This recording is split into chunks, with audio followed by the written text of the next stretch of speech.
In recent months, the UN Security Council has adopted 2 sanctions resolutions that aim to slash North Korea's export revenue and cap its oil imports. On top of that, the United States has just passed its own bill to put further financial pressure on the Kim Jong-un regime. Our Jung-hwan has more. The U.S. House of Representatives passed a bill further tightening sanctions on North Korea.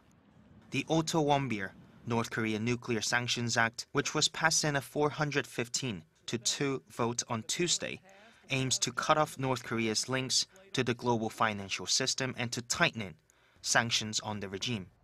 The act will prohibit aid from international financial institutions for countries which do not implement UN Security Council sanctions against North Korea, and act as an effective secondary boycott to tackle foreign companies which are subject to U.S. financial sanctions.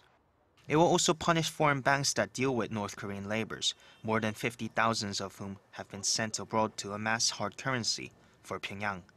This could take a serious blow to the regime once it gets a green light from the Senate, as it is seen to target Chinese companies and banks doing business with the regime, meaning it will have a serious and a direct effect on the regime. It also reflects Washington's efforts bring more attention to the issue of the North Korea's clear human rights violations. And all this coming on top of the already existing UN Security Council sanctions resolutions that aims to cut the regime's $3 billion annual export revenue by a third and cap its imports of oil. The legislation has been named after Otto Warmbier, a 22-year-old American student who was imprisoned for taking down a propaganda poster during his trip to Pyongyang, and who later died after being returned to the U.S. in a comatose state in June. Jung-hwan, Arirang News.